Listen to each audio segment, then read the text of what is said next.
স্বাগত ৭১ জানালে আপনাদের সঙ্গে আছে বিরাকি হাসান। দর্শক, আপনারা জানেন সংবাদ পর্যালোচনা ভিত্তিক নিয়মিত অনুষ্ঠানে আমরা খবরের নানান দিক বিশ্লেষণের চেষ্টা করি। পত্রপত্রিকা, টেলিভিশন, ডিজিটাল মিডিয়া এবং অবশ্যই নিউজ পোর্টালে যে সমস্ত খবর হয় সেগুলোর শিরোনাম জানিয়ে দেওয়ার চেষ্টা করি। একই সঙ্গে সে সমস্ত খবরের সঙ্গে যুক্ত মানুষদেরকে আমরা সংযুক্ত করি আমাদের আলোচনার টেবিলে। আমাদের স্টুডিও এবং অনলাইনে সংযুক্ত থাকা অতিথিরা সেসব খবরের গভীরে ঢোকেন। আমরা তাদেরকে প্রশ্ন করি, উত্তর খোঁজার চেষ্টা করি, পর্যবেক্ষণ কিংবা বিশ্লেষণ জানার চেষ্টা করি। সেই ধারাবাহিকতায় আজ আমার সঙ্গে স্টুডিওতে আছেন রাজনৈতিক বিশ্লেষক ডাক্তার সাখাওয়াত হোসেন শান্ত। সাখাওয়াত হোসেন শান্ত, আপনাকে আমন্ত্রণ জানাচ্ছি, কৃতজ্ঞতা জানাচ্ছি আপনি আমাদেরকে সময়টা দিচ্ছেন। এবং আমরা তো দেশের খবরটা তো আলাপ করার চেষ্টা করব, সাথে ইরান যুদ্ধে একটা যুদ্ধবিরতির কথা আমরা শুনলাম। সেই যুদ্ধবিরতির মাত্র 4.25 ঘন্টার মধ্যে যুদ্ধবিরতির লঙ্ঘন হলো, সেই প্রেক্ষাপটটাও আলাপ করার চেষ্টা করব।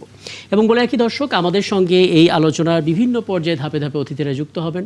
আমরা তাদের সঙ্গে কথা বলার চেষ্টা করব। মূল আলাপে যাব, তবে তার আগে কয়েকটা শিরোনাম একটু দেখার চেষ্টা করি। দর্শক, যুদ্ধবিরতিকে স্বাগত জানালেও ট্রাম্পের ওপর আস্থা পাচ্ছেন না বিশ্বনেতারা। খুবই যৌক্তিক একটা ব্যাপার, কারণ তার উপরে আস্থা পাওয়ার যৌক্তিক কোনো কারণ অনেকেই দেখেন না।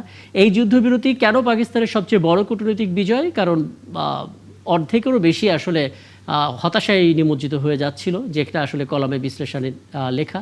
সেই জায়গা থেকে পাকিস্তান একটা নতুন আশাবাদ দেওয়ার চেষ্টা করেছে, যে কারণে আসলে পাকিস্তানের অনেক বড় কূটনৈতিক বিজয় বলা হচ্ছে। সন্দেহজনক হামে আরও 10 শিশুর মৃত্যু। আমরা করোনার সময় দেখেছিলাম করোনা যেই সিমটম, সেই সিমটম নিয়ে মারা যাওয়ার তথ্যগুলো এখন হামে সন্দেহভাজন মৃত্যুর খবরগুলো দেখতে হচ্ছে। জুলাই যোদ্ধাদের সুরক্ষার বিল পাস, বিলের আলোচনায় বিসিবিকে বাপের দোয়া ক্রিকেট বোর্ড বললেন হাসনাত। আলাপ করার চেষ্টা করবো নিশ্চয়ই। আগামী 12 ঘন্টায় বিভিন্ন স্থানে হতে পারে কালবৈশাখী, সতর্কবার্তা আবহাওয়া অফিসের। নিশ্চয়ই সেই খবরটা আমাদের সহকর্মীদের মাধ্যমে আমরা জানতে পারবো। আমরা বিডি নিউজ 24টা একটু দেখার চেষ্টা করি। ইরানের সঙ্গে নিবিড়ভাবে কাজ করব, সেখানে ইউরেনিয়াম সমৃদ্ধ হবে না, ট্রাম্পের আশাবাদ। কিন্তু সে একই কথা, ট্রাম্পের উপর আস্থা রাখা যায় না। ক্রিকেট পরিচালনা বিভাগে নেই কেউ, তামিমের বোর্ডে কে কোন দায়িত্বে সেখানে আলাদা করে বলা হয়েছে। লেবাননের ছবিটা আমরা দেখতে পাচ্ছি। বৃহস্পতি বা শুক্রবার হরুজ পড়লে সীমিত পরিসরে খুলতে পারে ইরান।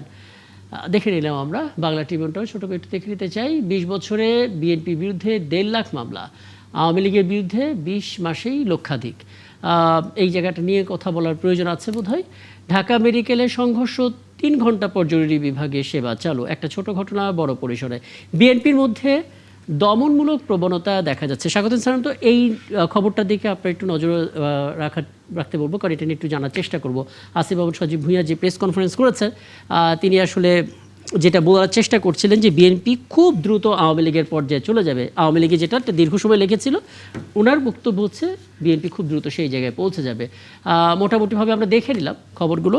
এবং বলে রাখি দর্শক, এই মুহূর্তে আমার সঙ্গে যুক্ত আছেন কেন্দ্রীয় বিএনপি সমাজ কল্যাণ বিষয়ক সম্পাদক কামরুজ্জামান রতন এমপি, সংসদ সদস্য। নিশ্চয়ই তিনি যুক্ত আছেন, কথা হবে। এবং আসছেন ঢাকা মহানগর দক্ষিণ বাংলাদেশ জামায়াতে ইসলামীর মজলিসের শুরা সদস্য অ্যাডভোকেট শাহ মোহাম্মদ মাহফুজুল হক, তিনিও আছেন। আপনাদের সবাইকে স্বাগত জানাচ্ছি। এবং সাখাওয়াত হোসেন শান্ত, আপনাকে দিয়ে আলাপটা শুরু করতে চাই। মানে আমরা আসলে আজকে সারাদিনে যে কটা বিষয় নিয়ে আলাপ করছিলাম, তার ভিতরে একটা হচ্ছে আওয়ামী লীগের কার্যক্রম নিষিদ্ধ সংক্রান্ত যে সন্ত্রাস বিরোধী আইনের সংশোধনী বিলটা পাশ হলো, এটা অনুমেয়ও ছিল।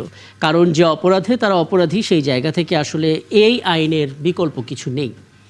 কিন্তু অনেকে এটা জানতে চাইছেন, যারা জানতে চাইছেন তাদের জন্য একটু পরিষ্কার করে দিতেন যদি, মানে সংগঠনের দোষটা কি? দোষ তো সংগঠন যে চালায় তার, তাহলে সংগঠন নিষিদ্ধ করার ক্ষেত্রে আসলে যৌক্তিকতাটা কি? দেখেন, পৃথিবীর ইতিহাসেও সংগঠন নিষিদ্ধ করার নজির আছে। জার্মানিতে নাজি পার্টি নিষিদ্ধ হয়েছে। কি কারণে? এই গণহত্যা। বাংলাদেশে জামায়াত ইসলাম 1971 সালে মুক্তিযুদ্ধে গণহত্যা চালানোর অভিযোগে এই দলটি নিষিদ্ধ হয়েছিল। পরে বহুদলীয় গণতন্ত্রের যে পুনঃপ্রবর্তন হলো 75-এর পট পরিবর্তনের পরে, সেই সুযোগে জামায়াত ইসলাম আবার রাজনীতি করবার সুযোগ পায়। আবার আওয়ামী লীগ এসে 2013 সালে এই দলটির প্রথমে নিবন্ধন বাতিল করে এবং 2024 সালের 1 আগস্ট এসে সন্ত্রাস দমন আইনের 18 ধারায় জামায়াত ইসলামকে নিষিদ্ধ করা হয়েছিল। আওয়ামী লীগ সরকারই করেছিল। এবং যেই ধারায় আওয়ামী লীগ সরকার জামায়াত ইসলামকে নিষিদ্ধ করেছিল, সেই ধারা ব্যবহার করে ইন্টারিম গভর্নমেন্ট আওয়ামী লীগের কার্যক্রম নিষিদ্ধ করেছে। এখানে কিন্তু দেখেন, জামায়াত ইসলাম দল, ছাত্র শিবির সহ অঙ্গ সংগঠন সব নিষিদ্ধ করেছিল, সংগঠন নিষিদ্ধ করেছিল। এখনো কিন্তু আওয়ামী লীগ নিষিদ্ধ হয় নাই। আচ্ছা, সংগঠন হিসেবে আওয়ামী লীগ নিষিদ্ধ হয় নাই, এবং এই নিষিদ্ধের দাবি ছিল জামায়াত ইসলাম, এনসিপি সহ নানান সংগঠনের পক্ষ থেকে আওয়ামী লীগকে নিষিদ্ধ করবার দাবি ছিল। কিন্তু দেশের বৃহত্তম রাজনৈতিক দল বিএনপি এইভাবে নির্বাহী আদেশে রাজনৈতিক দল নিষিদ্ধের পক্ষে ছিল না। তারা মনে করে নির্বাহী আদেশে এইভাবে রাজনৈতিক দলকে নিষিদ্ধ করার যে রেওয়াজ, সেটা যেটা আওয়ামী লীগ করেছে জামাতের বেলায়, সেটা যদি চালু হয় তাহলে এর খারাপ নজির হিসেবে এটা থেকে যাবে, এবং এটা পরবর্তীতে এটা ব্যাক প্র্যাকটিস যে কেউ ক্ষমতায় আসলে করতে পারে। সেই জন্য বিএনপির চাওয়া হচ্ছে আদালতের মাধ্যমে নাজি পার্টি যেরকম নিষিদ্ধ হয়েছে, বাংলাদেশে যদি আওয়ামী লীগ গণহত্যার অভিযোগে সংগঠন হিসেবে আওয়ামী লীগ অভিযুক্ত হয়, জামায়াত ইসলাম যেমন ৭১ সালে অভিযুক্ত ছিল, তাহলে আদালতের রায়ে নিষিদ্ধ হলে বিএনপির কিছু বলার নেই, কিন্তু নির্বাহী আদেশে নিষিদ্ধ করবে না। কিন্তু এই সময় যেটা হয়েছে, ইন্টারিম গভর্নমেন্ট যেই অধ্যাদেশগুলো জারি করেছে, এই অধ্যাদেশগুলো যদি সংসদে তোলা না হয় এবং এটা পাস না হয়, তাহলে 10 এপ্রিল মানে আর 2 দিন পরে এই আইনগুলো সব ইনভ্যালিড হয়ে যাবে, এর কোনো কার্যকারিতা থাকবে না। তার মানে সন্ত্রাস দমন আইনের ধারায় আওয়ামী লীগের এবং তার অঙ্গ সংগঠনের যে কার্যক্রম নিষিদ্ধ করা হয়েছে, যদি এই সংসদে এটা পাস না করা হতো, তাহলে আওয়ামী লীগ এই বিএনপি, জামায়াত ইসলাম, এনসিপি বা অন্য রাজনৈতিক সংগঠনের মতোই একটি বৈধ রাজনৈতিক সংগঠন হিসেবে তাদের কার্যক্রম শুরু করতে পারত। তাতে মামলাটাতে ক্ষতিগ্রস্ত হতো। দুইটা বিষয়, শুধু মামলা না। বিএনপি যদি সংসদে এটা না তুলে এবং এটা হতো, তাহলে এই গণঅভ্যুত্থানের পক্ষের সকল শক্তি, সংসদে বিরোধী দল সহ সকল শক্তি বিএনপিকে অ্যাকুইজড করত যে একটা গণহত্যাকারী দল, সেই দলের কার্যক্রম ইন্টারিম গভর্নমেন্ট যে নিষিদ্ধ করেছিল, বিএনপি সেটা নিষিদ্ধ রাখলো না, তারা তুলে দিল। তার মানে বিএনপি আওয়ামী লীগের সঙ্গে আতাত করেছে এবং তাদের গণহত্যাকারীদের রক্ষার দায়িত্ব বিএনপি নিয়েছে। বিএনপি একটা গণতান্ত্রিক রাজনৈতিক দল হিসেবে, গণ অভ্যুত্থানের পক্ষের শক্তি হিসেবে এই দায়টা কেন তারা কাঁধে নেবে? একদম। 2 হলো, যদি এই সংগঠনটি যেহেতু এই গণহত্যার পরে এখনো পর্যন্ত তাদের কোনো অংশের নেতাকর্মীর মাঝে আনুষ্ঠানিক বা অনানুষ্ঠানিকভাবে কোনো অনুশোচনা, কোনো ভুল স্বীকার, কোনো অনুতপ্ত হওয়া আপনি কিন্তু দেখবেন না।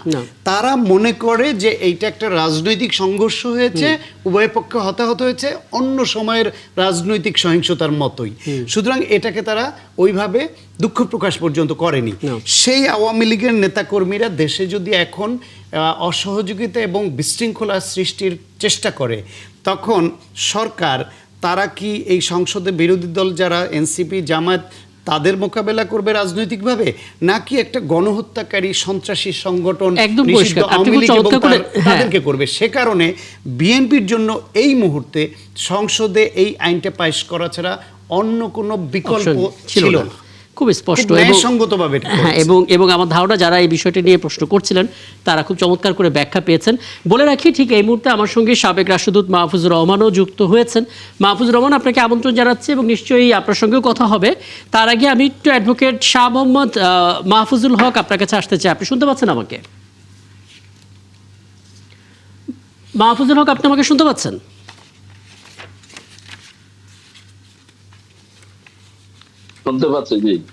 আচ্ছা, একটা বিষয় একটু বলবেন, আজকে যখন এই সন্ত্রাস বিরোধী আইনে আওয়ামী লীগের কার্যক্রম নিষিদ্ধ করার বিলটা উত্থাপন করা হলো, তখন আসলে জামাতের আমির, বিরোধী দলের নেতা ডাক্তার শফিকুর রহমান, তিনি একটা আপত্তি জানিয়েছিলেন এবং তিনি বলেছিলেন যে এই সংক্রান্ত যে তুলনামূলক শেষ, সেটা 3-4 মিনিট আগে তিনি পেয়েছেন, পুরোটা পড়তে পারেননি।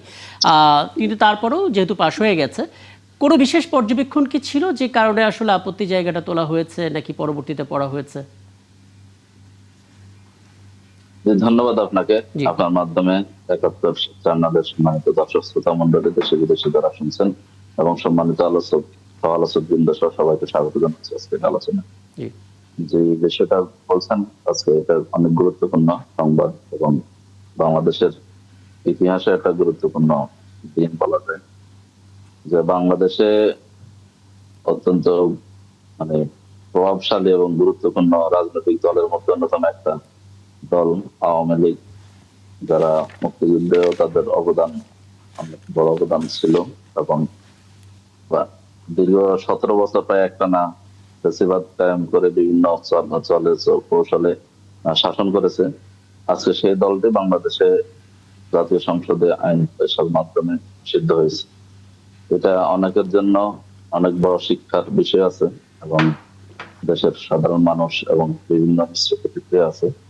তো আমরা মনে করি আসলে আমাদের সম্মানিত বিরোধী দলীয় নেতা এবং আমিরে জামাত ডক্টর শফিকুর রহমান ওনার এই বিল পাস করার আগে উনি বলেছিলেন যে এটা বিলটা একদম পাস হওয়ার আগ মুহূর্তে তাদের হাতে পেপারস এসেছে এবং ওনারা বিলটা ভালোভাবে দেখে এবং এটার পরে যে কথা বলার বা মন্তব্য করার যে বিষয়গুলো ছিল সেই সুযোগটা তারা পায় নাই। তো আমরা দেখুন সেক্ষেত্রে স্বরাষ্ট্রমন্ত্রী আমাদের সব বিষয়ে ব্যাখ্যা দেন, যদি আইনমন্ত্রী থাকেন তারপরে স্বরাষ্ট্রমন্ত্রী সবসময় বেশি অ্যাক্টিভ থাকেন, আর নিজের ডিপার্টমেন্টে না হয়তো অন্তত সংসদে দেখা যায় সেটা। তো সেই জায়গায় তিনি বলেছেন যে এটা যেটা আগের একটা আইন এবং জামাত ইসলামী এনসিপি তারা দাবি জানিয়েছে সেই আলোকে যে একটা জনমত তৈরি হয়েছে সেজন্য তারা এই বিলটা নিয়ে এসেছেন এবং পাশ করেছেন। আসলে ওনারা তো আসলে যখন যেটা ওনাদের পক্ষে বা ইয়ের পক্ষে যায় সেটাকে ওনারা মানে সবসময় সামনে রাখেন, আর যেটা ওনাদের স্বার্থের বা হচ্ছে যে ওনাদের দলের স্বার্থের বিপক্ষে যায় সেটাকে ওনারা বিভিন্ন যুক্তি তর্ক দিয়ে বিভিন্ন অজুহাতে সেটাকে পাশ কাটিয়ে দেওয়ার চেষ্টা করেন, যেটা আমরা গণভোট দেখি, গণভোটের রায় গণভোটের ইস্যুটা না হয় আমরা একটু পরে কথা বলবো। আজকের এই আইনটা নিয়ে পরবর্তীতে দেখেছেন কি আপনারা? আপনাদের এই বিলের পাশের পর কোনো রকমের অবজারভেশন কি আছে যে অমুকটা হলে ভালো হতো বা কোনো কিছু? আমরা বলি যে এটা তো জামাত ইসলামী না, এটা জনগণের দাবি ছিল দীর্ঘদিন পর্যন্ত, এবং হচ্ছে যে যেহেতু আওয়ামী লীগ একটা গণহত্যা চালিয়েছে এবং তারা একটা মানে দল হিসেবে তারা যেভাবে জনগণের বিরুদ্ধে অবস্থান নিয়েছে, বাংলাদেশের জনগণের ভোটাধিকার কেড়ে নেওয়া থেকে শুরু করে গুম খুন আয়নাঘর তৈরি করা এবং হচ্ছে যে মানুষ হিসেবে যে বেঁচে থাকার যে ন্যূনতম অধিকার, সেই এক পর্যায়ে তো দেশ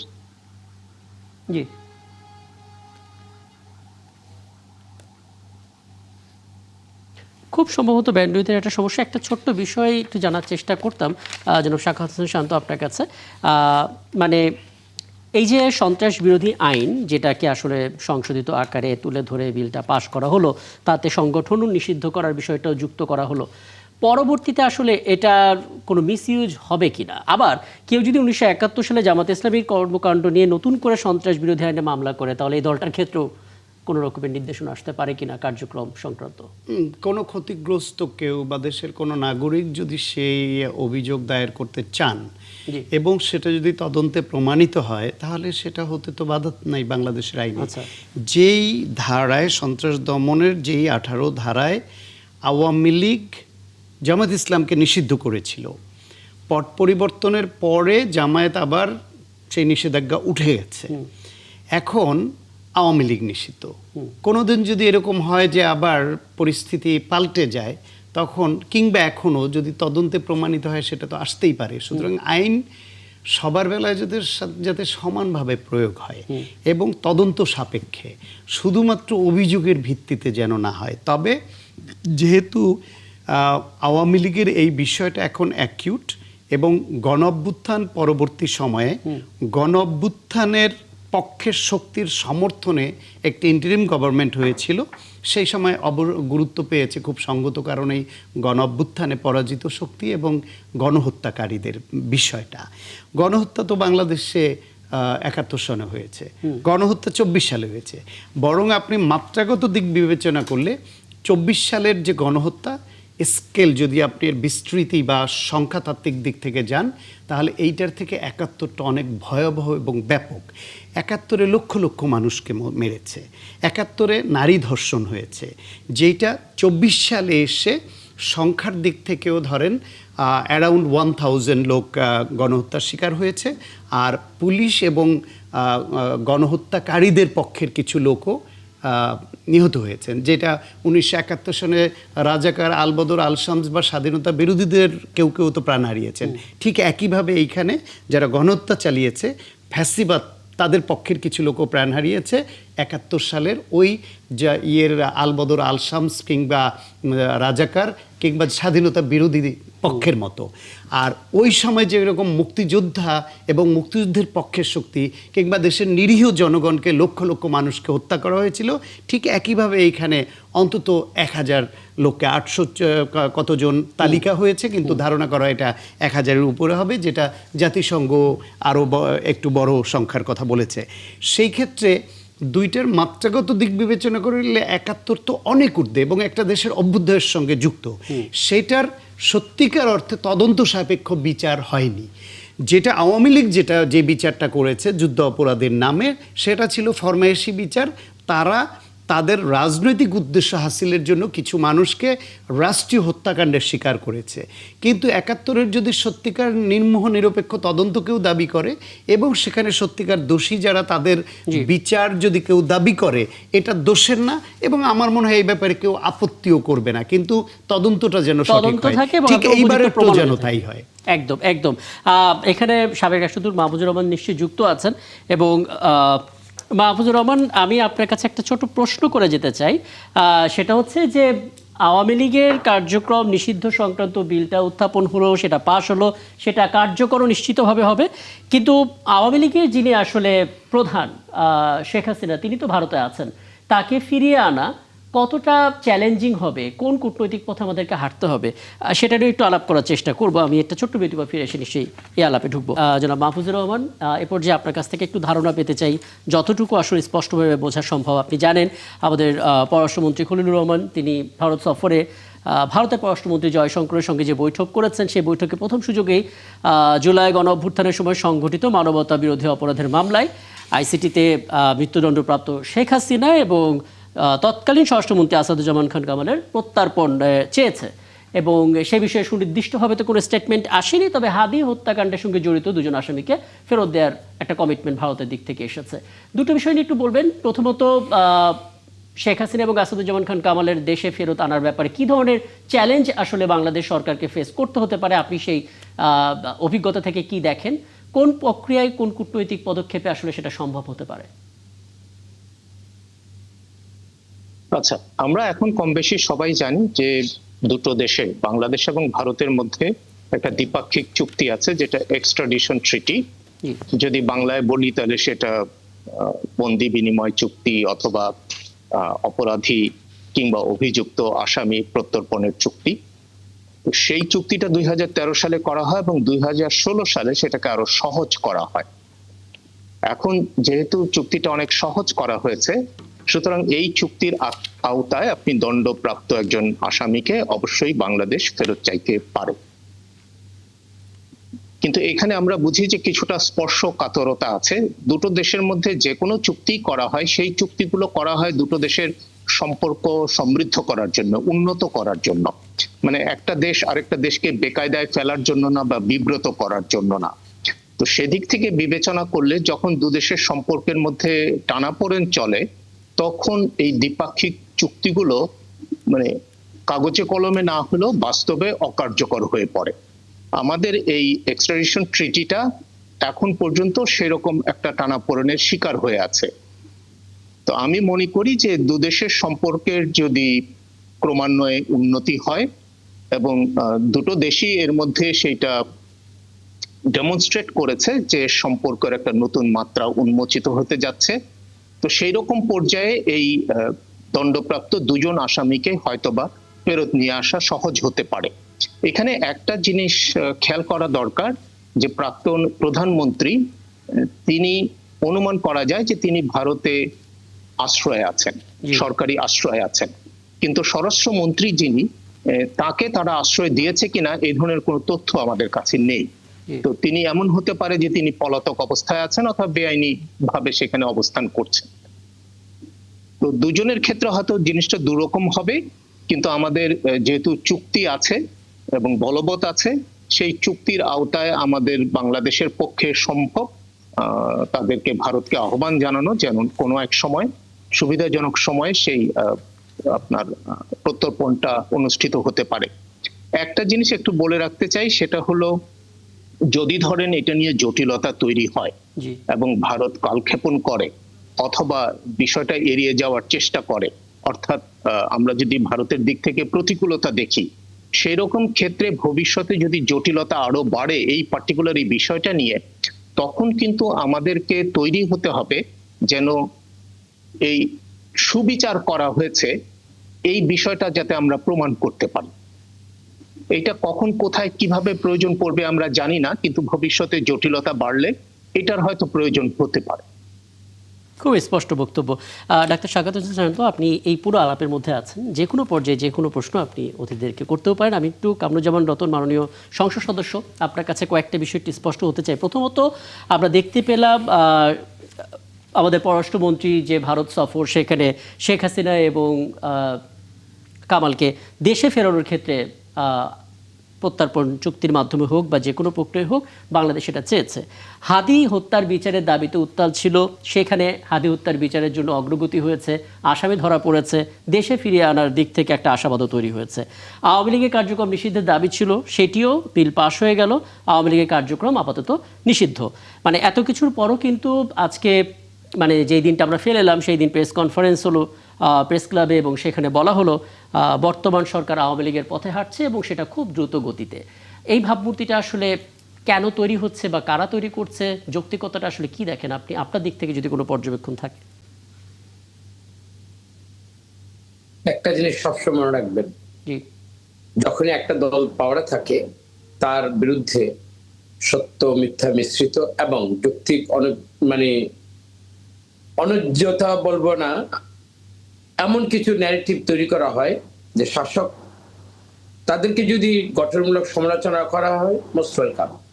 কিন্তু ডে ওয়ান থেকেই যেটা শুরু হয়েছে, সেটা জুলাই সনদ বলেন, যে কোনো ইস্যুতে একেবারে গভর্নমেন্টকে এমন এক জায়গায় দাঁড় করানো এবং গভর্নমেন্টের বিরুদ্ধে জনগণকে পক্ষে নিয়ে এখন থেকে যে একটা আন্দোলন বা ফেলে দেওয়ার যে একটা হুঙ্কার, এটাকে আমরা দেখতে পাচ্ছি।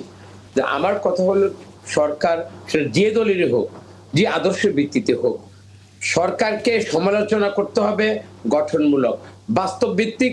এবং এতদিন পরে একটা সরকার গঠিত হলো, আজকে 40 দিন 45 দিন পার হওয়ার পরই যেসব ইস্যুতে রাজপথের হুঙ্কার, সেটা প্রেস ক্লাবে হতে পারে, কোনো অসুবিধা, জনগণের দাবি কিন্তু আছে গণতান্ত্রিক সংগ্রাম করার, যেটা এবং গণতান্ত্রিক সংগ্রামের মধ্যে দিয়ে, গণতন্ত্রের ভোটের মধ্যে দিয়ে যদি কেউ যদি নির্বাচিত হয়, তারপরে যে তার বিরুদ্ধে সংগ্রাম করা যাবে না, জিনিসটা কিন্তু এরকম নয়।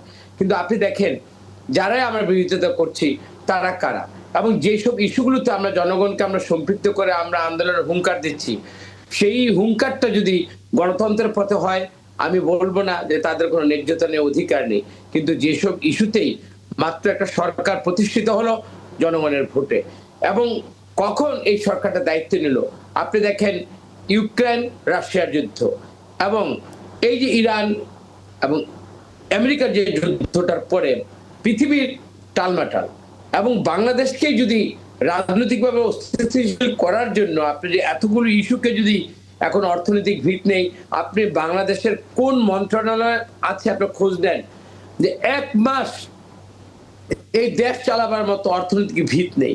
তো এখন আমাদের যদি রাজনীতি করে কাজই হয়, যেই সরকারে হবে, এই সরকারের অনৈতিকভাবে এবং অন্যায়ভাবে সরকারকে ফেলে দেওয়া যদি রাজনীতি হয়, এটা আপনারা শুরু করতে পারবেন। মোট কথা মনে রাখবেন, দেশটা কিন্তু সবার, দেশের উন্নয়নের জন্য সবাই যেরকম আমরা গণতন্ত্র প্রতিষ্ঠার জন্য সবাই যেরকম আমরা এক পাটাতনে আমরা সংগ্রামটা করেছিলাম, আমার মনে ওর থেকে আমরা অনেক দূরে চলে আসছি। এখন এক ব্যক্তিকে এমনভাবে টার্গেট ট্রিগার পয়েন্ট করে রেখেছে যেমন তাকে ফেলে দেওয়া হবে আমার কাজ।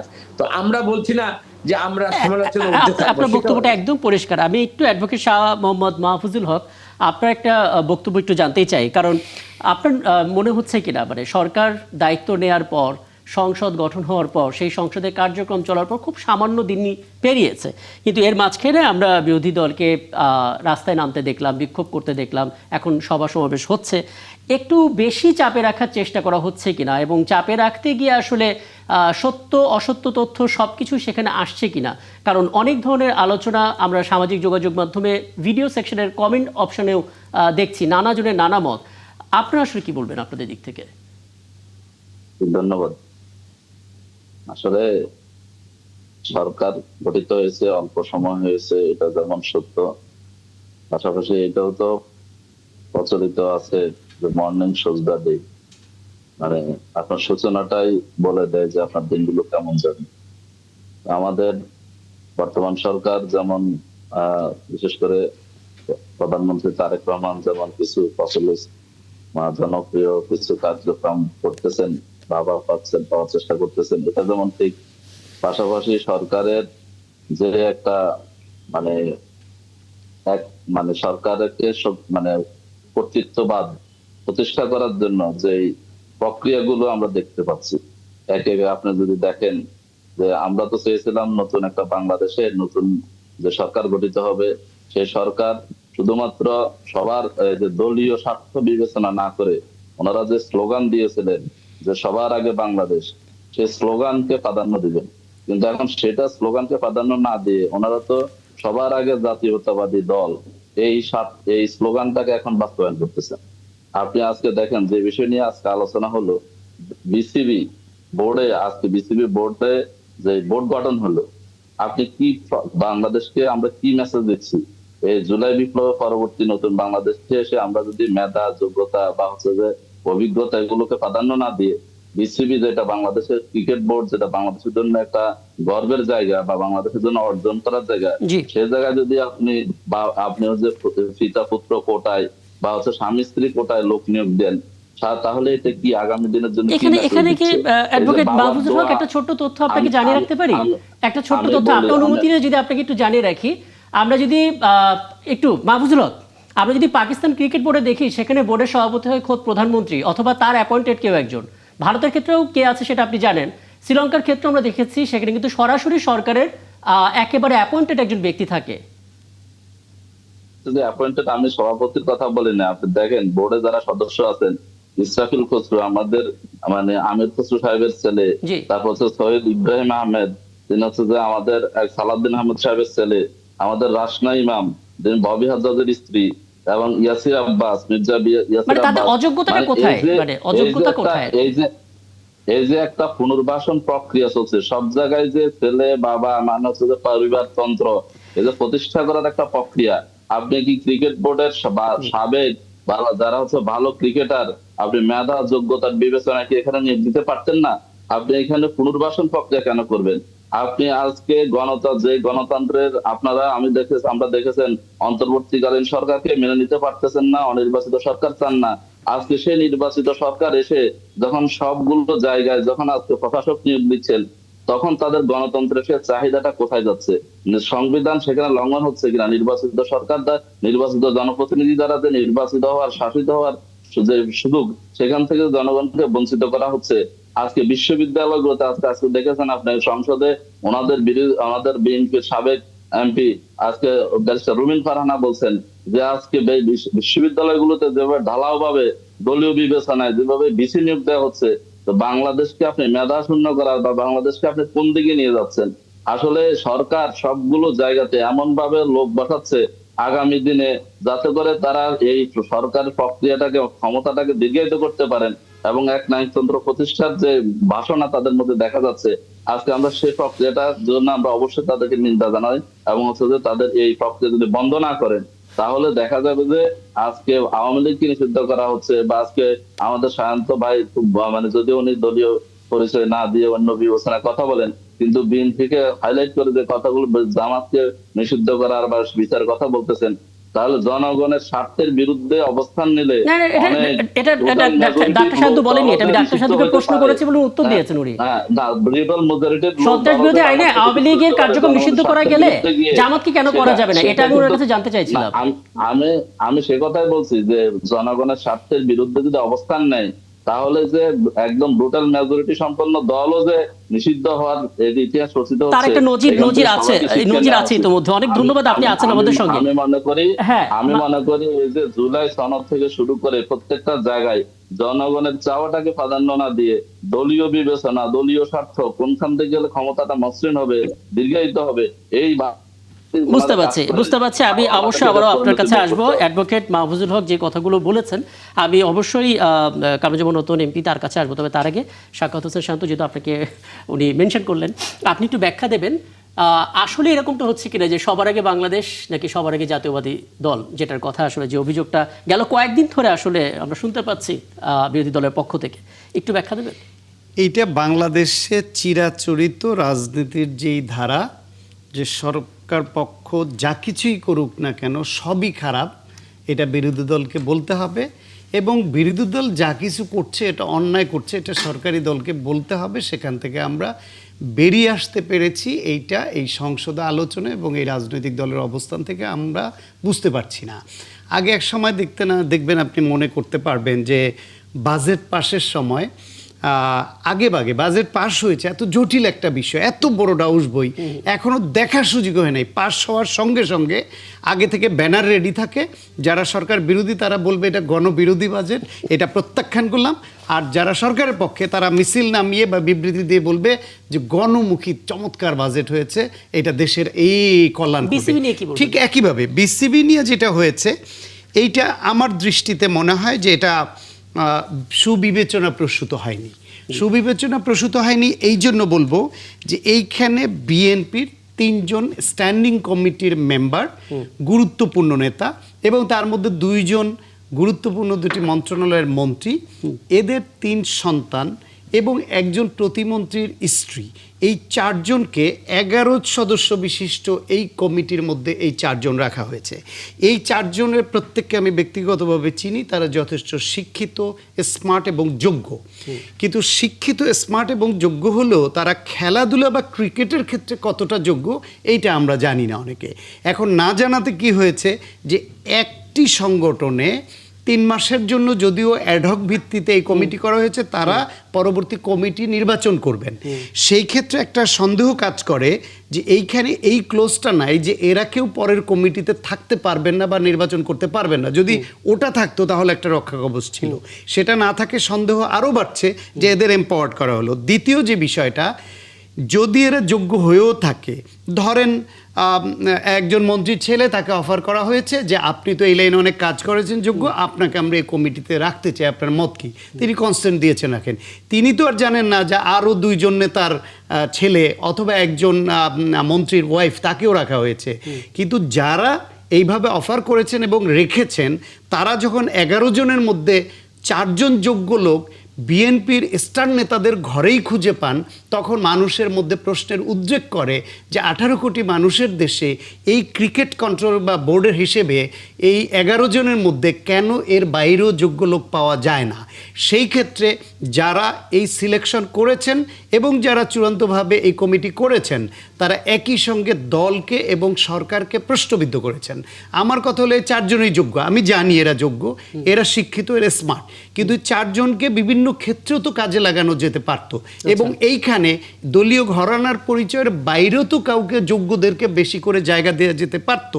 এদের পরিবারে তো স্ট্যান্ডিং কমিটির নেতা আছেন, মন্ত্রী আছেন, তারা তো এই দলকে, এই দেশকে ওন করে রাজনীতি করছেন। আরও 5 জন মানুষকে সম্পৃক্ত করা গেলে তারাও তো ওনারশিপ নিত এই সরকারের এবং তাদের কার্যক্রমের। সেই দিক বিবেচনায় সরকার যদি এইভাবে এই ঊর্ধ্বে একটু দৃষ্টিভঙ্গি তুলতে না পারে, তাহলে বিএনপির সাধারণ নেতা, কর্মী, সমর্থকের মধ্যেও কিন্তু বিষয়টা প্রশ্নবিদ্ধ হয় এবং সমালোচনার জন্ম দেয়। ফলে এই সিদ্ধান্ত যারা নেন তারা এটা সুবিবেচনা প্রসূত হয়নি, যার ফলে এর মাধ্যমে তারা দলকে এবং সরকারকে এক ধরনের ক্ষতিগ্রস্ত করছেন। আমি বলবো যোগ্য হওয়ার পরেও নেতার ছেলে যোগ্য হলে তিনি যে জায়গা পাবেন না এমন নয়, কিন্তু বেশি সংখ্যায় একই জায়গায় করাতে মানুষের সমালোচনার ক্ষেত্রটা তাদের হাতে তুলে দেওয়া হলো। এইটা সরকার বা দলের জন্য খুব ভালো উদ্যোগ হয়নি। চমৎকার, চমৎকার, একদম স্পষ্ট। আমি কামরুজ্জামান নতুন আপনার কাছে একটা বিষয়টি জানতে চাই। মাহফুজুর রহমান, আমি আপনার কাছে আসবো, অনেকক্ষণ ধরে আপনি অপেক্ষায় আছেন। আমি অন্তত এই পলিটিক্যাল ডিসকাশনটা একটু শেষ করে তারপরে আপনার কাছে আলাদা করে আসার চেষ্টা করবো। জনাব কামরুজ্জামান নতুন, আপনি শুনছিলেন অ্যাডভোকেট মাহফুজুল হক বলছিলেন মর্নিং শোজ দ্য ডে, মানে সকালের আলোটা বলে দেয় আসলে দিনটা কেমন যাবে, এবং সেই হিসেবে বিএনপি শুরুটা দেখে তারা হয়তো বুঝে গেছে যে বিএনপি কোথায় যাবে। মানে আপনি বর্ষিয়ান রাজনীতিবিদ, দীর্ঘদিন ধরে রাজনীতি করেছেন, আপনি নিজে আসলে বুঝতে পারছেন কিনা বিএনপি কোথায় যাবে, এবং সবার আগে বাংলাদেশ বাদ দিয়ে সবার আগে জাতীয়তাবাদী দল এমন একটা ট্যাগ করা হচ্ছে, আপনার দিক থেকে কোনো বক্তব্য আছে কিনা আলাদা করে? শুধু এতটুকুই বলি, মর্নিং শোজ দ্য ডে। অনেক সময় দেখবেন সূর্যের কিরণটা সকালবেলা অনেক সময় কিন্তু মেঘাচ্ছন্ন থাকে, একটু পরেই এটা সূর্যের কিরণে কিন্তু উদ্ভাসিত হয়, পৃথিবীকে আলোকিত করে। তখন উদিত সূর্যের আভায় যখন আলোকিত হয়, আবার কিন্তু মধ্যাহ্নের পরে কিন্তু আলোকিত, মানে আবার কিন্তু অন্ধকারাচ্ছন্ন হতে পারে। দুটো কিন্তু অপশন থেকে যায়। একেবারে যে আমরা রাজনীতিতে একেবারে কনফাইন করে বলতে পারি না জি। যে মর্নিং শো দ্য ডে। এখন যে বিএনপিটা শুরু করেছে, আপনি একটু বলেন তো, যে এই ধ্বংসস্তূপের উপর, এটা তো গাজা। অর্থনৈতিক ভিড়টা আমি মনে করি বাংলাদেশের যে পাঠাতনের উপর এই দায়িত্বটা নিয়েছে এই সরকার, শুধু সমালোচনা করেই আপনি কিন্তু সমাধান খুঁজে পাবেন না। আপনি দেখেন, আমি ব্যক্তিগত ভাবে এই যে ক্রিকেটের ব্যাপারে আপনি দেখেন, তামিমের কি ক্রিকেট উপর কেরিয়ার নাই, আতাহার আলীর কি কেরিয়ার নেই, মিনহাজুল নান্নুর কি কেরিয়ার নেই। ওনাদের নিয়ে কেউ আমার কোনো কিছু ব্যক্তিগত বলেনি, ওনাদের নিয়ে না। কারো কোনো অভিযোগ ছিল না। না না, আপনি শুনেন, একটার আমি ব্যক্তিগতভাবে আমি এখানে মানে কথাটা বলছি, ব্যাডমিন্টন ফেডারেশনের সাথে মনে করেন আমি জড়িত। আমার ছেলে বাংলাদেশের 2 বার ন্যাশনাল চ্যাম্পিয়ন। তো এখন আমি তার বাবা হিসাবে, আমি ব্যাটার হিসেবে আমি ধরেন 3-4টা জায়গায় খেলেছি। আমার 2টা, মানে এখানে একটা জিনিস আপনি চিন্তা করবেন যে এই খেলাধুলার প্রতি মেধা মননে আমি এই ইভেন্টসটাকে আমি পছন্দ করি কিনা। এবং এইখানে যে যেই 4জনকে আপনারা এখানে সুনির্দিষ্টভাবে, পৃথিবীতে যত ইভেন্টস আছে জানেন, এইগুলো এক একটা খেলা খুবই কিন্তু কস্টলি খেলা। এটাকে ম্যানেজমেন্টের জন্য সুচারুভাবে এই ফেডারেশন বলেন সবকিছু চালাবার জন্য কিন্তু সবকিছুর কিন্তু এই দেখেন যে ফাহিমকে মিজানুর রহমান সিনহার, উনি হলেন ভাতিজা, আমরা ওনাকে ব্যক্তিগতভাবে চিনি। উনি এই ক্রিকেটকে মনে প্রাণে ভালোবাসে কিনা, এবং এই ক্রিকেটকে সে বর্তমান যে অবস্থানটা আছে এর থেকে আমাকে যখন উন্নততর শিখরে নিয়ে যেতে হবে, আমি এখানে কতটুকু কন্ট্রিবিউট করব। আপনি শুধু আজকে আমি রাজনীতি করি, আমার ছেলে আয়মান সে আর কখনোই ব্যাডমিন্টন ফেডারেশনে কন্ট্রিবিউট করতে পারবে না। আমি রাজনীতি করি এই কারণে কি, তার যদি কোনো যোগ্যতা থেকে থাকে ওইটাকে আপনি কিভাবে তাহলে এখানে কোনো সন্দেহ নাই। কিন্তু যেটা রতন ভাইকে একটু ছোট্ট একটা বিষয় একটু প্রশ্ন করি, সেটা হলো, রতন ভাই ঠিক আছে, যোগ্য হলে শুধু তিনি একজন নেতার ছেলে বা দলের, সেই জন্য তাকে দায়িত্ব দেয়া যাবে না, এটা আমিও মনে করি না। কিন্তু মনে করেন আপনার ছেলে 2বার চ্যাম্পিয়ন, এখন আরও অনেকেই আছে 1বার 2বার 3বার চ্যাম্পিয়ন, এখন তাদের কাউকে না নিয়ে শুধু যদি আপনার ছেলেকে নেন, অথবা আরও চ্যাম্পিয়ন হওয়ার শুধু একই দলের নেতাদের ছেলেদের সংখ্যায় নেওয়া হয় না, সেটা দৃষ্টিকটু লাগে কিনা, সেই হিসেবে আরেকটু বিবেচনা প্রসূত হওয়া সম্ভব কিনা। আপনি দেখেন, এখন যদি আমি যদি একেবারে সেপারেট করে যদি আমি আইমান ইবনে জামান আমার ছেলের নাম, বাংলাদেশে এখন তো বলবেন যারা ক্রিকেট বোর্ডের সদস্য হয়েছে তাদের নিয়ে বলেন, আপনার ছেলেকে দিয়ে উদাহরণ না দিয়ে। না, এটা তো একটা ইভেন্ট। আমি আপনাকে বলি, যখন আপনি বাংলাদেশে বলি, আমি আপনাকে বাংলাদেশের যে কোনো ইভেন্টসে যদি আপনি মনে করেন একটা সফলতার, আপনি বিশ্বমানের কাছে যাবেন, এখানে আপনার দীর্ঘমেয়াদী একজন কোচ দরকার, এখানে অর্থনীতি একটা স্বাবলম্বিতা দরকার।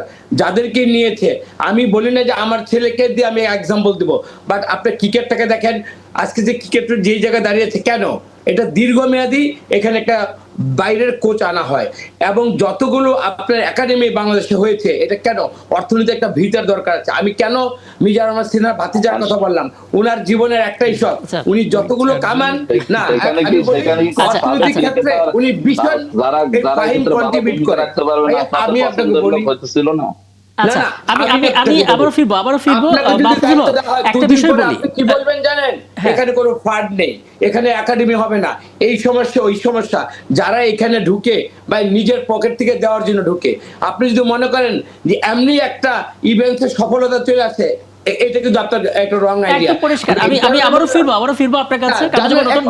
একটা বিষয় একটু বলবেন, মানে একটা মন্তব্য অনেকে কিন্তু করছেন, সেটা হচ্ছে যে এখন অ্যাডহক কমিটি ভালো হোক বা খারাপ হোক, এটা অন্তত এতটা খারাপ হবে না যতটা গেল 18 মাস ছিল, সেটা আপনি মানেন? এবং এইখানে আমি আপনাকে স্পষ্ট বলতে, সজীব মাহমুদ ভুইয়া এই ক্রিকেটকে কোথায় নিয়ে গেছে একটু আপনি দেখবেন, তদন্ততে কিভাবে বেরিয়ে আসবে। আমি আমরা সেটার জন্য অপেক্ষা করি মাহফুজুল হক। ইলেকশন হবে, আপনি কি খারাপের সাথে প্রতিযোগিতা করবেন যে আরো কত খারাপ? আমি তো ভালো দিকে যাব। অমুক খারাপ ছিল বিদে আমরা আরো খারাপ হওয়ার চেষ্টা করতেছি কিনা? না, আমি তো প্রথমেই বলেছি, আপনি আমাকে একটু, আমরা আগে যে খারাপ করছেন সেটার জন্য আমরা আরো তার চেয়ে খারাপ আছে। না, তাহলে আমি যে খারাপের মধ্যে ডুবে থাকবো, আমি বেটার খারাপ কিছু হচ্ছে, সার্ভিস কম দেওয়ার খারাপ, জন্য, এরকম আমি বেটার comparison সফলতার আপনি জন্য এই কমিটি এটার সাথে হয়েছে। কেন করবেন? আপনি বাংলাদেশের সবচেয়ে একটা সম্ভাবনাময় জায়গা, যদি ক্রিকেট বাংলাদেশের পরিচিতি বলেন, সুনাম বলেন, ইয়ার ইয়ার তাহলে বিশ্বমণ্ডলে, তাহলে সেই মাহফুজুল হক, জায়গাটাকে এই না, এই না, যে আমি সমালোচনাটা, এক এই কথা সোচ্চারটা আপনারা গেল 18 মাস ছিলেন না কেন? তখন তো আপনারা প্রতিবাদ আপনি করতে কেন পারতেন এরকম করে। আপনার শুনেন, 18 মাস তো আপনারা আমরা সবাই মিলে বলছি যে একটা অনির্বাচিত সরকার, অন্তর্বর্তীকালীন সরকার, একটা বিপদকালীন সরকার। এখন যখন জনগণের নির্বাচিত সরকার প্রতিষ্ঠিত না, হয়েছে, বিপদকালীন এখন সরকার বলে আপনি তার কেন দুর্নীতি কি আমাদেরকে- জায়েজ হয়ে যাবে না, নাকি? না না, আপনার জায়েজ হবে না, জায়েজ হবে না, কিন্তু আপনার প্রত্যাশাটা কি অন্তর্বর্তীকালীন সরকারের কাছে যতটুকু, বা নির্বাচিত সরকার কার কাছে বেশি? আপনি একটা ইমার্জেন্সি পিরিয়ড, সেখানে কি তাহলে হয়েছে সেটা মাহফুজ যদি ভাই, আপনাদের সরি আমি নির্বাচিত আরেকটু সরকারের বলে দেই। মাহফুজ পারফরমেন্সটাকে ভাই, আপনি আপনি আমাকে ইয়ে একটু করতে বলেন, পারেন। আমার আমরা শ্রোতা, তো মনে করি কথা বলি নাই। জনগণ ভোট দিয়েছে, মাহফুজ ভাই, নির্বাচিত একটু শুনে করেছে, আচ্ছা, একটু তারা শুনে কারণ অবশ্যই মতো একটু সেন্টেন্সটা শেষ করে নিই। priority আমি করবে, last যেখানে শব্দটা বাংলাদেশের বলি। ভাব মর্যাদা উন্নত হবে, বাংলাদেশ মাথা উঁচু করে দাঁড়াবে, সেখানে অনেক এক্সিলেন্ট কেরিয়ার সম্পর্কিত, সেটা বিএনপির সমর্থক হতে পারে, সে ধরনের লোক ছিল। তাহলে এই যে বাবা মায়ের দোয়া, হোটেল বলেন বা কমিটি বলেন, বা সব জায়গায় যে পরিবারতন্ত্র, বুঝতে বা পারছি, ইয়াটা বুঝতে আইন পারছি। করার যে হ্যাঁ, প্রচেষ্টা, হ্যাঁ, মাহফুজুল সেই হক, জায়গাটা কি আপনি বাংলাদেশকে স্পষ্ট এত করেছেন, এগিয়ে যাবে? স্পষ্ট করেছেন, অনেক ধন্যবাদ। আমি আসলে ছোট্ট আরেকটা বিষয়ে যেতে চাই। কারণ যেমন নতুন আপাতত মাননীয় সংসদ সদস্য আপাতত এই বিষয় নিয়ে নেওয়ার আগে যদি এইভাবে যদি আপনি হ্যাঁ। সমালোচনা করতে থাকেন, তাহলে হ্যাঁ, আমার হাতে আরো কয়েকটা ইস্যু রয়েছে, সেগুলো নিয়ে একটু কথা বলার চেষ্টা করবো। আমি একটু মাহফুজুর রহমান আপনার কাছে একটু আসতে চাই। আমরা দেখেছি ভারত এবং বাংলাদেশের মধ্যে যে সম্পর্কের অধঃপতনটা ঘটলো টানা 18 মাস, তার মূলে আসলে দিল্লি না ঢাকা, ঢাকা না দিল্লি, এরকম এক ধরনের রেশারেশি, নানা রকমের বক্তব্য, স্লোগান, অ্যাম্বাসিতে গিয়ে সেখানে একটা মবের মতো পরিবেশ তৈরি করা, এবং পরবর্তীতে আমরা দেখলাম যে ভিসাটা বন্ধ হয়ে গেল এবং দুই দেশের সম্পর্কের অবনতি ঘটলো, যেটা এখন একটা নতুন আশাবাদ পাওয়া যাচ্ছে আমাদের পররাষ্ট্রমন্ত্রীর সফর নিয়ে। আপনি কি মনে করেন কিনা যে আমাদের দেশের নতুন সম্পর্কে যে সূচনাটা হলো, সেই সূচনাতে আবারও দিল্লি না ঢাকা এরকম কোনো স্লোগান বা এরকম কোনো ন্যারেটিভ বা এরকম কোনো পরিস্থিতি তৈরি আসবে না, বা সেরকম কোনো পরিবেশ হওয়ার কোনো শঙ্কা আপনি দেখেন কিনা, মাহফুজুর রহমান? আমাকে প্রশ্ন করলেন। জি জনাব মাহফুজুর রহমান, আপনার কাছে। না, ঠিক আছে। আচ্ছা, আমার মনে হয় যেহেতু এখানে রাজনৈতিক নেতৃবৃন্দ আছেন, তারাও এই প্রশ্নটার উত্তর দিতে পারেন। জি, তবে আমি আপনার কাছ থেকে জানতে চাই, আপনার অভিজ্ঞতা থেকে। না, ঠিক আছে, আমি অবশ্যই এটা আশা করি না, কারণ আমার সবসময় মনে হয় যে আমাদের দেশের জনগণ বা অন্য যে কোনো দেশের জনগণের ক্ষেত্রেই এটা সত্য, যখন তারা রাস্তায় নামে কোনো একটা ইস্যুতে, তার পেছনে কোনো না কোনো রাজনৈতিক ইন্ধন থাকে, এবং এইটা যদি আমরা সরকারের দিক থেকে সদিচ্ছা দেখি, তাহলে আমার মনে হয় বাংলাদেশ এবং ভারতের সম্পর্ক খুব দ্রুতই আমরা উন্নত করতে পারবো। কেননা এমনিতে আমাদের দুই দেশের সম্পর্কের মধ্যে এত বেশি এলিমেন্ট আছে এবং এত ব্যাপক, যে এইখানে সম্পর্কটা দ্রুত উন্নত করা অনেক সহজ। মাহফুজুল হক, আপনি কি কিছু বলবেন? মানে জামাত ইসলাম এখন আসলে কোন চোখ দিয়ে, কোন আয়না দিয়ে আসলে ভারতকে দেখবে? ধন্যবাদ। আমরা ভারতকে দেখতে চাই একটা প্রতিবেশী দেশ হিসেবে। এটা আমরা চাই ভারত একটা ভালো প্রতিবেশী হিসেবে, মানে বন্ধু হিসেবে থাকুক, কিন্তু সেটা বড় ভাই, সেটা হচ্ছে যে আপনার হচ্ছে যে মানে কর্তা বা নিয়ন্ত্রক হিসেবে আমরা ভারতকে দেখতে চাই না। প্রতিবেশী দেশ সে হিসেবে আশাবাদ পাচ্ছেন? বিশ্বের বিভিন্ন সে দেশে আশাবাদ কি পাচ্ছেন? এখন পর্যন্ত আমরা সেরকম বিশ্বাস করার মতো সেরকম কোন ইনিশিয়েটিভ, হাদির হত্যাকারীদের দেশে ফেরত পাঠানোর কমিটমেন্ট করেছে তারা? অনেক আজ কমিটমেন্ট করেছে, কমিটমেন্ট বাস্তবায়ন হোক, কিন্তু তার চেয়ে বড় হত্যাকারী তো খুনি শেখ হাসিনা ভারতের রাজনৈতিক আশ্রয়ে আজকে লালিত পালিত হচ্ছে, তাকে ফেরত দেন। তাহলে বোঝা যাবে যে বন্ধুত্ব কি জনগণের সাথে, না দলের সাথে, না কোনো ব্যক্তির সাথে।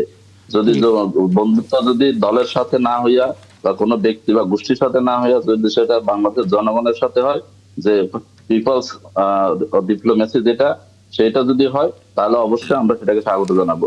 কিন্তু আপনি একদিকে হাদি হত্যাকারীদেরকে আশ্রয় দিয়েছেন, এখন হয়তো সম্পর্ক বৃদ্ধি করার জন্য বা সম্পর্কের একটা দ্বার সম্ভাবনা দেখানোর জন্য আপনি দিবেন, সেটাকে আমরা স্বাগত জানাই। কিন্তু তার চেয়ে বড় কথা হচ্ছে এই যে গত জুলাই মানে আগস্ট সোজা থেকে কথা, শুরু আপনার করে আসলে আমরা শুধু বন্ধুত্বপূর্ণ সম্পর্ক চান, অন্তর- প্রভুত্ব না। আপনাকে অনেক ধন্যবাদ প্রভুত্ব না। অ্যাডভোকেট আমরা- শাহ মাহফুজুল হক। নিশ্চয়ই পরে কোনো আয়োজনে আবারও কথা হবে, এবং ধন্যবাদ জানাচ্ছি মাহফুজুর রহমান আপনাকেও। সামনে আয়োজনে নিশ্চয়ই আমরা আপনাকে পাবো, এবং কামরুজ্জামান রতন আপনি আমাদের সঙ্গে আছেন, বিরতির পর আপনার সঙ্গে আবারও কথা হবে। অনেক ধন্যবাদ দর্শক, আমাদের সঙ্গে থাকার জন্য ৭১ চ্যানেলে আরও একবার আমন্ত্রণ জানাচ্ছি। এবং যে খবরটা আসলে সকাল থেকে আশাবাদ তৈরি করেছিল যে ইরানের যে যুদ্ধ, সেই যুদ্ধ বিরতিটা 2 সপ্তাহের জন্য হচ্ছে, কিন্তু সেই আনন্দ বা সেই প্রশান্তিটা বেশিক্ষণ টেকেনি, কারণ ঘন্টা তিনেকের মধ্যে ফের হামলা করেছে ইসরায়েল, তবে লেবাননে এবং পরবর্তীতে ইরানের 2টি জায়গায়, একটি তেল শোধনাগারও আছে। আমার সঙ্গে শুরু থেকেই এখানে আছেন সাকাত হোসেন শান্ত এবং আছেন সংসদ সদস্য কামরুজ্জামান রতন, এবং এ পর্যায়ে আমাদের সঙ্গে যুক্ত হয়েছেন, যার কাছ থেকে আমরা ইরান ইস্যুতে নিয়মিত আপডেট পাচ্ছি, বিশ্লেষণ শুনতে পাচ্ছি, নিরাপত্তা বিশ্লেষক লেফটেন্যান্ট জেনারেল অবসরপ্রাপ্ত মোহাম্মদ কামরুজ্জামান। আপনাকে আমন্ত্রণ জানাচ্ছি মোহাম্মদ কামরুজ্জামান, এবং স্বাগত শান্ত, আপনি আলাপে আছেন, নিশ্চয়ই যে কোনো বিষয় আসলে কামরুজ্জামান কাছে জানতে পারেন। জনাব কামরুজ্জামান, একটা বিষয় একটু বলবেন, মানে পাকিস্তান মধ্যস্থতা করলো, একটা চুক্তি দিল, সেই চুক্তিতে ইসলামাবাদ চুক্তি বলা হচ্ছে, সেখানে স্বাক্ষর করলো, মানে মৌখিকভাবে তারা সম্মত হয়েছে, এবং পরবর্তীতে 2 সপ্তাহের জন্য যুদ্ধবিরতির কথা বলা হচ্ছে। এটা নিয়ে ইরানের জনগণ রাস্তায় নেমে উল্লাস করছে, সেই উল্লাসের মাঝেই তারা খবর পেল লেবাননে হামলা হচ্ছে, এবং ইরানেও হতে পারে, এবং হলোও তাই। পরবর্তীতে আমরা কাতারের ওপরে একটা ছোট ইরানি ড্রোন পড়তে দেখলাম। কি হচ্ছে আসলে? যুদ্ধ কি বন্ধ হলো নাকি এখনো জিয়ে রয়েছে?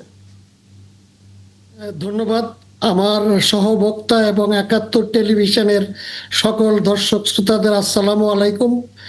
আমরা আসলে খুশি হয়েছিলাম যে পাকিস্তানের মধ্যস্থতায় ইরানের যুদ্ধে ট্রাম্প একটা 2 সপ্তাহের জন্য ছাড় দিয়েছে, বাট যুদ্ধে আসলে নীতি নৈতিকতা বলে কিছুই থাকে না, এবং বিশেষ করে যেখানে ইউএসএ এবং আপনার ইসরায়েল তারা ছাড় দেওয়ার কথা বলে 2 সপ্তাহ তারা যুদ্ধবিরতির কথা বলেছে, কিন্তু কাগজে কলম হয় নাই, কিন্তু তারা একই সময় আক্রমণ চালিয়ে যাচ্ছে।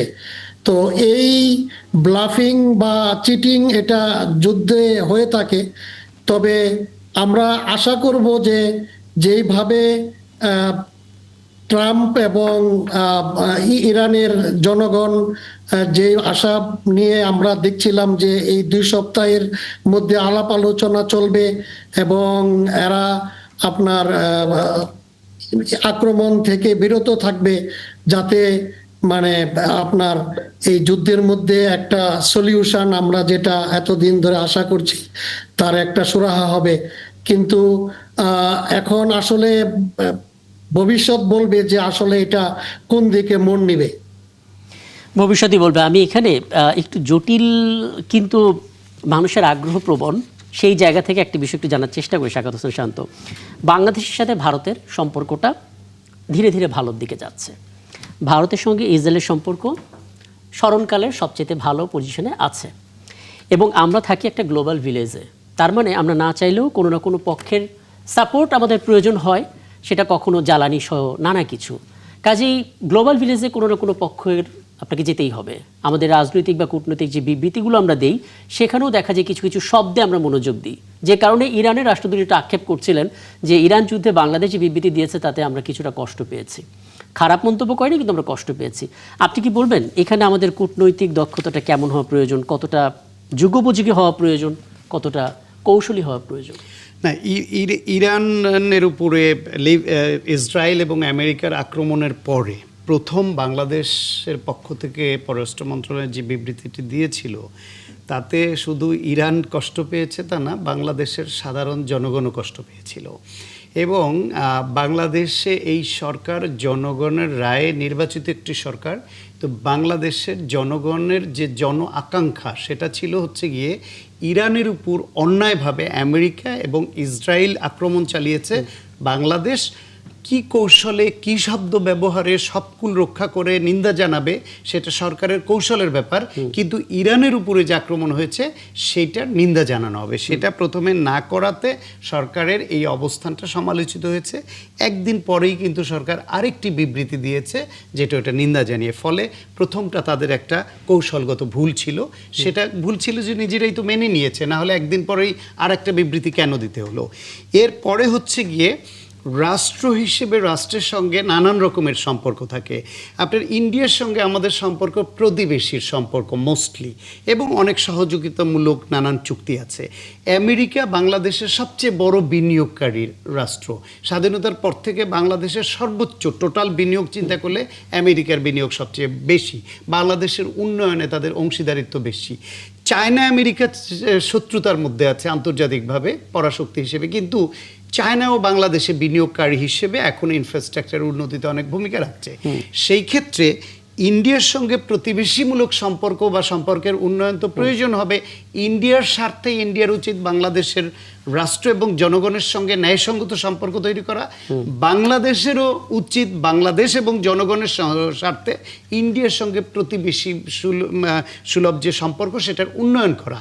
এতদিন ধরে ইন্ডিয়া যেরকম একটা দলকে দস্তখত দিয়েছিল ক্ষমতায় রাখবার জন্য এবং ফ্যাসিবাদকে তারা এইখানে এস্টাবলিশমেন্ট করার ব্যাপারে ভূমিকা রেখেছে, ইন্ডিয়ার সেটা ভুল ছিল, সেই দিকতে হবে। কিন্তু ইন্ডিয়ার সঙ্গে সম্পর্ক উন্নয়নের অর্থ এই নয় যে ইসরায়েলের অন্যায্য কাজকে বাংলাদেশ সমর্থন করতে পারে, সেটা ধর্মীয়ভাবে হন, সেটা ন্যায়সঙ্গতভাবে রাষ্ট্রীয় আচরণ বলেন, এদেশের মানুষের আকাঙ্ক্ষা বলেন, কোনোভাবেই একটি আগ্রাসী গোষ্ঠী যারা অন্য দেশে বিনা কারণে আক্রমণ করে নারী শিশুসহ ব্যাপক মানুষ হত্যা করে তাদের সঙ্গে সম্পর্ক উন্নয়ন বা বন্ধুত্ব হতে পারে।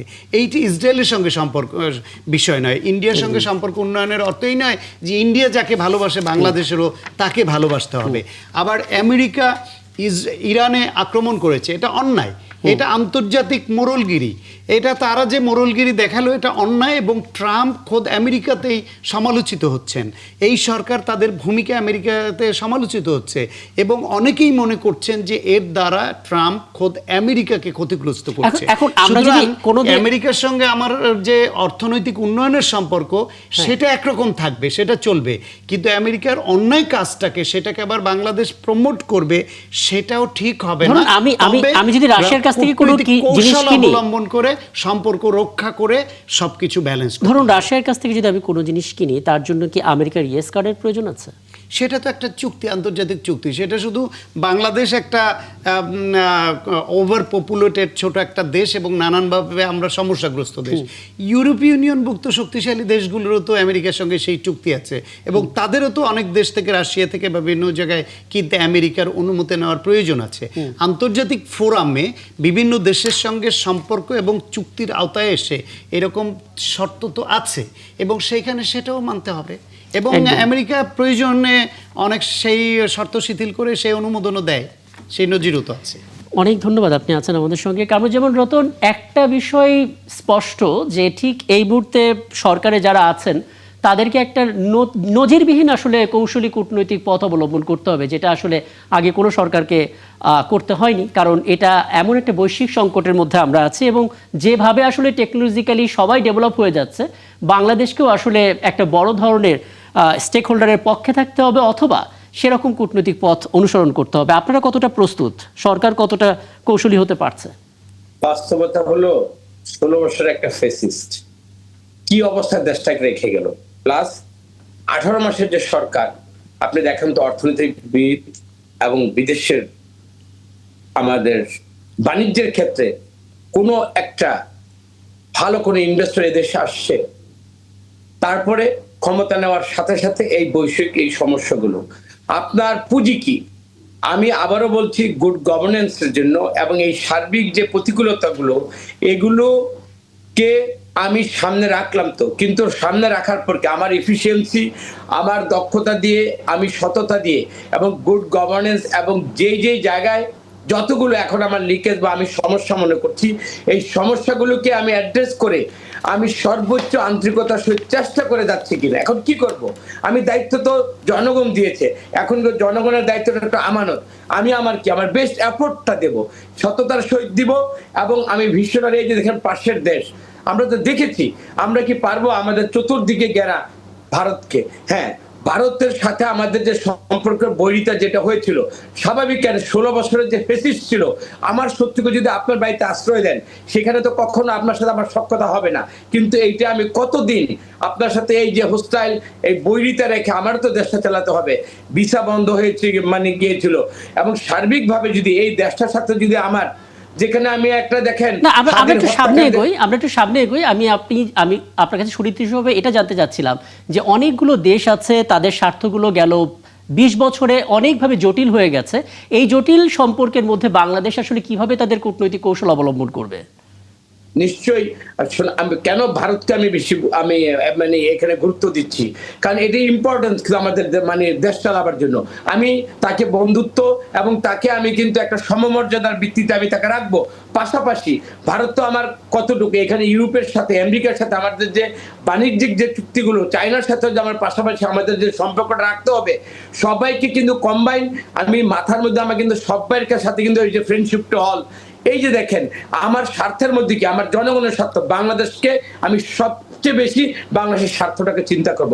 সেইখানে যেই দেশের সাথে যতগুলো আমার ম্যাটার, আমার সাথে যতগুলো দেশের সাথে আমার যেসব ব্যাপারে আমার সম্পর্ক রাখা উচিত, আমি মনে করি একটা রাষ্ট্র চালাতে গেলে বাংলাদেশের সেই অর্থনৈতিক ভীত নেই বা আমরা যুদ্ধান্ধী মনোভাবের কোনো আমরা অনৈতিকভাবে এবং মানসিকভাবে কিন্তু আমরা কিন্তু মানে প্রতিবেশী কোন বুঝতে পারছি। তার মানে আমাদের দিক থেকে যে স্লোগানটা সরকার যে স্লোগানটা দিচ্ছে যে সবার আগে বাংলাদেশ, তার মানে সেই স্বার্থটাকে সামনে রেখেই এই এবং কূটনৈতিক সম্পর্কগুলো তৈরি করা। জি আমাদের সম্পর্ক রাখা উচিত, সুসম্পর্ক রাখা উচিত। নিশ্চয়ই এই সরকার সেভাবে আগামী দিনে দেশ চালাবে। জি জনাব কামরুজ্জামান, আপনার কাছে একটা বিষয়টি জানতে চাই এবং আপনার এই উত্তর দেওয়ার মাঝখানে আমি হয়তো বিরতিতে যাব, কিন্তু তারপরেও শুরুটা করি। প্রথমত আমরা বলছি সবার আগে বাংলাদেশ, তার মানে বাংলাদেশের স্বার্থটা আমরা সবার আগে দেখব। বলা যায় যে বিশ্বের যত উন্নত দেশগুলো আছে তারা প্রত্যেকেই নিজেদের স্বার্থটাকেই সবার আগে রাখে। আমেরিকাও বলেছে মেক আমেরিকা গ্রেট এগেইন। কিন্তু জিনিসটা কতটা চ্যালেঞ্জিং হবে? বাংলাদেশ তো বলতে পারে নিজেদের স্বার্থটা আমরা সবার সাথে রাখবো, সবার সাথে আমরা বন্ধুত্ব করব, কিন্তু কেউ আমাদের প্রভু হবে না। কিন্তু কতটা আসলে বাস্তবতা কঠিন? এখানে তো বিভিন্ন দেশগুলো এমনভাবে নিজেদেরকে মোড়ল হিসেবে তৈরি করতে চায় বা প্রমাণ করতে চায় যে বাধ্য হয়ে তারা কোনো না কোনো দেশের উপর চাপ সৃষ্টি করে। বাংলাদেশ আসলে কিভাবে সেই চাপ থেকে নিজেকে সেফ রাখবে? আপনার প্রতিবেশীকে আমরা আসলে তো সিলেক্ট করতে পারি না, জি। এটা গড গিফটেড, এটা ভৌগোলিক অবস্থান। তবে একজন দেশপ্রেমিক হিসাবে আমি বলবো যে প্রতিবেশীর প্রতি ভীতি বা প্রতিবেশীর প্রতি প্রীতি দুইটার মধ্যে আমাদেরকে ব্যালেন্স করে চলতে হবে। ভয় পাওয়ার যেরকম কিছু নাই, আবার এটার এক্সট্রা আপনার প্রীতি দেখানোরও তেমন কিছু নাই। আপনাকে যেটা ভাবতে হবে যে দেশের জন্য, মানুষের জন্য যেটা মঙ্গলজনক সেটাই আপনাকে গ্রহণ করতে হবে। এবং এটার জন্য সবচেয়ে বড় প্রয়োজন হলো দেশপ্রেম। দেশপ্রেম এবং সকলের মধ্যে যদি ইউনিটি থাকে, তাইলে আমাদের প্রতিবেশী যারা আছে তাদের সাথে আমরা জিও পলিটিক্স এবং জিও ইকোনমিক্স দুইটাকেই আমরা ব্যালেন্স করে আমাদের দেশের এবং জনগণের স্বার্থ উদ্ধার করতে পারবো বলে আমি মনে করি। চমৎকার। আমি আরো কিছু কথা বলবো ছোট্ট একটা বিরতির পর ফিরে এসে। অনেক ধন্যবাদ দর্শক আমাদের সঙ্গে থাকার জন্য। ৭১ জেনারেল রাকিব হাসান আরো একবার আমন্ত্রণ জানাচ্ছি। এবং মোহাম্মদ কামরুজ্জামান, আরেকটা বিষয় আপনার কাছে জানতে চাই। ইরান বলেছে সীমিত পরিসরে তারা হরমুজ প্রণালী খুলবে, তবে তাদের সাথে সমন্বয় করেই সেখান থেকে জাহাজ যাবে। অন্যদিকে আমরা হামলার নানা রকমের ছবি বিচ্ছিন্নভাবে দেখছি এবং সে খবরগুলো আসছে। হরমুজ কি আদৌ স্বাভাবিক হবে কিনা এবং তেল নিয়ে যে শঙ্কাটা এখন বিশ্বব্যাপী চলছে সেটা টিকে গেল কিনা, অর্থাৎ তেলের যে যোগান সেই যোগানের অভাবটা রয়ে যাবে কিনা? যে পরিস্থিতি আমরা এখন দেখছি, পারস্পরিক বিশ্বাসের যেখানে কমতি, যেখানে বলা হলো যে 2 সপ্তাহ তারা অস্ত্রবিরতি করবে, যুদ্ধবিরতি করবে, কিন্তু এর মধ্যেই আক্রমণ চলছে। তো আক্রমণ যদি চলে তাইলে তো ইরান হরমুজ প্রণালী যে খুলে দেওয়ার প্রতিশ্রুতি দিয়েছিল সেই প্রতিশ্রুতি তো রক্ষা করার কোনো কারণ আছে বলে তো আমার মনে হয় না। কারণ যুদ্ধে আপনার সকলেই কৌশল নিবে। তো এই কৌশলের সবচেয়ে বড় কৌশল ইরানের কাছে হলো হরমুজ প্রণালী। আমরা জানি যে 20% সারা পৃথিবীর আপনার জ্বালানি এই প্রণালী দিয়ে যাওয়া। ইরান কি চাইলে হরমুজ প্রণালী বেশি দিন বন্ধ রাখতে পারবে? মানে গতকালই আমরা যেরকম আতঙ্ক শুনছিলাম যে পারমাণবিক বোমা নিক্ষেপ করা হবে, নানা কিছু, এগুলো আসলে আপনার এই গোয়েবেলীয় প্রপাগান্ডা। দ্বিতীয় বিশ্বযুদ্ধে জোসেফ গোয়েবল যেরকম সত্য মিথ্যা মিলিয়ে প্রপাগান্ডা করত, এরকমই এটা প্রপাগান্ডা ছিল। যদি আপনার পারমাণবিক আক্রমণে যায় তাইলে তো সবকিছুরই ডাইমেনশন পরিবর্তন হয়ে যাবে। যদি ওটা একটা থ্রেট ছিল, কিন্তু পারমাণবিক ছাড়া আপনার হরমুজ প্রণালীর কন্ট্রোল ইরানের কাছে, এটা ভৌগোলিকভাবেই এটা ওদের হাতে থাকবে, কারণ এটা ওদের একেবারে নিজের দেশের সাথে, এটার উপরে বাইরের কেউ আধিপত্য করতে পারবে এরকম ধারণা করার কোনো তার মানে কারণ আপনি নেই। বলছেন যে ইরানিদের এখনো হরমুজ বন্ধ করার এবং বন্ধটাকে টিকিয়ে রাখার সক্ষমতা আছে। শুধু এখন না, ও নিকট ভবিষ্যতেও এই সক্ষমতা তাদের থাকবে, কারণ আমরা দেখেছি যে ইরান এই যুদ্ধের জন্য কিন্তু ইরানের প্রস্তুতি অনেক লম্বা সময় ধরে, এবং আমরা যতই বলি যে ইরানের আর্মি বা ইরানের এয়ার ডিফেন্স এগুলোকে শেষ করে দিয়েছে, কিন্তু আপনি জানেন কি না যে আর্টিস নামে ওদের 4টা বাহিনী আছে রেগুলার। জি। একটা হলো আপনার Islamic Republic of Iran army, Islamic Republic of Iran navy, air force এবং এয়ার ডিফেন্স ফোর্স। এদের ভিতরে দুইটা টিম বোধহয় আন্ডার কভার মিশনে বেশি থাকে আর কি, ছদ্মবেশী মিশনে। এর পাশে হলো আপনার আইআরজিসি, ইরানিয়ান মানে রেভলিউশনারি গার্ড কোর, যেটা এটা হলো অ্যাডেড। তো ওদের যে সক্ষমতা এবং জিওগ্রাফিক্যাল যে পজিশন, এই পজিশনে আপনার যতদিন যুদ্ধ চলবে এই হরমুজ প্রণালী ওদের কন্ট্রোলে থাকবে। এটা কোনোভাবেই বাইরের শত্রুরা এটাকে দখল করতে পারবে, যদি একমাত্র সম্ভব যেটা আপনি বলেছেন যে যদি পারমাণবিক ইয়েতে যায়, বাট পারমাণবিক ডাইমেনশনে যদি যায় তাহলে সবকিছু চেঞ্জ হয়ে যাবে। তখন আপনার মানে এই যুদ্ধ অন্যদিকে মন নিবে। এবং আপনি জানেন যে হিরোশিমা নাগাসাকির পরে এখন পৃথিবীতে যেই পরিমাণ পারমাণবিক আপনার ওয়ারহেড আছে, এটা দিয়ে পৃথিবীকে একবার না কয়েকবার ধ্বংস করা যাবে। এবং কেউ যদি মনে করে যে আমি ফার্স্ট হিট করেছি, আমি সারভাইভ করে যাব, এটা কিন্তু ঠিক না। কারণ এখন আপনার ডেড হ্যান্ড কাজ করবে। যদি একটা দেশ আগে পারমাণবিক অস্ত্র ব্যবহার করে আরেকটা দেশ যদি ধ্বংস হয়ে যায়, কিন্তু সিস্টেম এমনভাবে কাজ করবে ওই ধ্বংসের মধ্যেই যারা আক্রমণ করেছিল তাদের উপর পরমাণুর আক্রমণ হবে। সুতরাং কেউই টিকবে না। তো আমার মনে হয় না যে পারমাণবিক থ্রেট বললেও যে পারমাণবিক আক্রমণ হবে, এটা আমার কাছে মনে হয় যে এটা হবে না। এটা একটা প্রোপাগান্ডা। আপনি আমাদের সঙ্গে আছেন, ছোট করে কামরুজ্জামান নতুন একটা তথ্য আমাদেরকে একটু জানিয়ে দেবেন। যে পরিস্থিতি আমরা দেখতে পাচ্ছি বিশ্বব্যাপী, তাতে আসলে যুদ্ধবিরতি চুক্তি হলেও 2 সপ্তাহ যদি তারা ঠিকঠাক মতো কথা রাখেও 2 সপ্তাহ পর হয়তো আগের চিত্রই ফিরে আসতে পারে, হয়তো ডেভেলপমেন্ট হতে পারে, কিন্তু সে আশাবাদ খুব একটা পাওয়া যাচ্ছে না, কারণ বিচ্ছিন্ন হামলা চলছে, যে কোনো মুহূর্তে যে কোনো কিছু হতে পারে। আমাদের প্রস্তুতি আসলে কি? জ্বালানি নিয়ে যেহেতু অনেক বেশি চিন্তিত ছিলাম আমরা। এখানে একটা তো যেহেতু 12-15 দিনের বা 2 সপ্তাহের যে একটা যুদ্ধবিরতি হওয়ার কথা, একটা চেঞ্জ অবশ্যই আসবে, পজিটিভলি সেটা আসবে। কিন্তু ইসরায়েল ওদেরকে কিভাবে আপনি বিশ্বাস করবেন? গাজাতে যখনই দেখেন চুক্তি হওয়ার পরেও যখন ত্রাণ নিতে যায়, ওই যে ত্রাণ কারা নিতে যায়, ওই অসহায় নারী শিশুদের উপর কিন্তু এই ইসরায়েল এবং এই যে মানসিকতার মানুষগুলো অ্যাটাক করে। তো সুতরাং তবে এইখানে ইরানকে কিন্তু যদি ওইভাবে যদি চিন্তা করা হয়, আবারও তাদের ভুল করা হবে। এখন পারমাণবিক বোমা কারা মারবে এইটার ওইদিকে আমি যাব না, কারণ এইটা হলে এই বিশ্বে এটা প্রতিক্রিয়া যেটা হবে বা এটা রেজাল্ট যেটা আসবে, এটা কেউ আমরা বহন করতে পারবো না। আমাদের প্রস্তুতিটা একটু বলবেন আসলে। ইরানের যে মনোভাবটা, 1.5 কোটি মানুষের গতকাল দেখেন তারা বলেছে আমরা মরতে প্রস্তুত। সুতরাং তাদের মানসিকতা, তার যে মানে এবং যে তাদের যে মানে মনস্তাত্ত্বিক যে জোরটা, এখানে আমরা আবার বলছি যে ইরান, আমরা যাই বলি ইরানের উপর একেবারে অনৈতিকভাবে যেটা করেছে, এটা এই যে মানে মোরল যারা আধিপত্যবাদী শক্তিরা কখনোই ঠিক হয় নাই।